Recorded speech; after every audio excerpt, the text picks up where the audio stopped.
Olá pessoal, bom dia, boa tarde, boa noite. Aqui é Douglas Domiti, falando do mundo do tarô, do Lenormand, mundo esotérico, da cartomancia.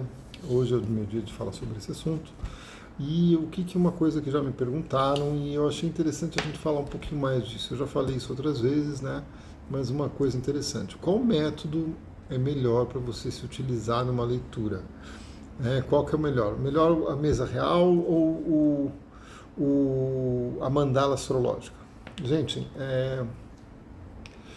muita gente fala assim que método equivale muito daquilo que você se adapta bem. Claro, você tem que usar um método que você se sinta bem trabalhando, que você se sinta confortável trabalhando.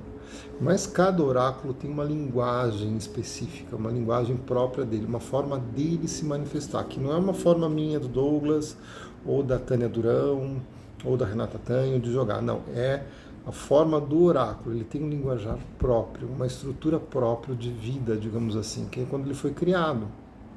O tarô, o que deixa o tarô muito interessante e um oráculo bem assim, que é tão famoso, tão popular?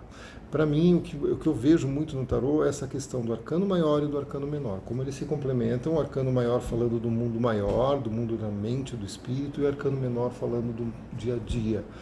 Então essa combinação de você trabalhar com o maior e o menor fazem do tarô um oráculo muito interessante e fantástico. Tá? É a estrutura dele, ele está estruturado para ser trabalhado dessa forma. E nas casas você trabalha com um arcano maior e um arcano menor. Ah, mas eu não trabalho assim. Claro, existe uma série de formas, metodologias de trabalhar com o tarô. Tem a escola americana que embaralha todos, o maior e o menor. Tem a escola italiana que trabalha com um assunto, então você vai trabalhar os arcanos maiores, mas, por exemplo, naipes de ouros e copas, ou naipes de espadas e ouros, depende do assunto que você está perguntando.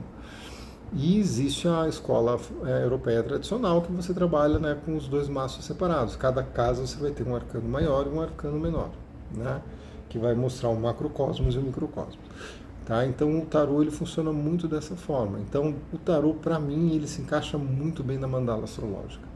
Eu acho um oráculo que, para mim, ele tem uma ação muito legal na mandala astrológica. Quando a gente fala de Petit Lenormand, que é o ponto que eu queria chegar, o Petit Lenormand ele foi feito. Qual que é a grande sacada do Petit Lenormand? O Petit Lenormand não é a carta sozinha que te responde, é a combinação, é o contexto do jogo. Então isso é a grande sacada do Petit Lenormand, que dificulta a leitura do Petit Lenormand, mas deixa ele fabuloso. É quando você tem a combinação de duas ou mais cartas. Quando elas se tocam no jogo e a proximidade e o olhar de cada uma delas. Onde você vai poder usar esses elementos de forma bastante profunda e se utilizar profundamente desses elementos?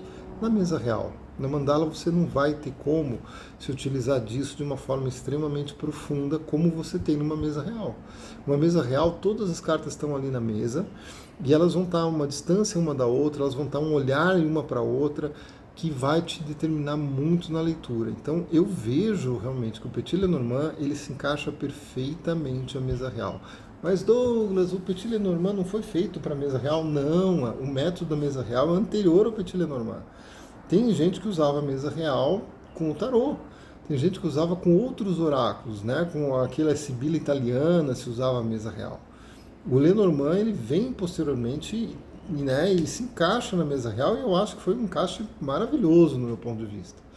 Então, dentro quando você abre um Petit Lenormand na mesa real, quando você entende em profundidade o Petit Lenormand, a mesa real vai te trazer elementos que para mim é insuperável.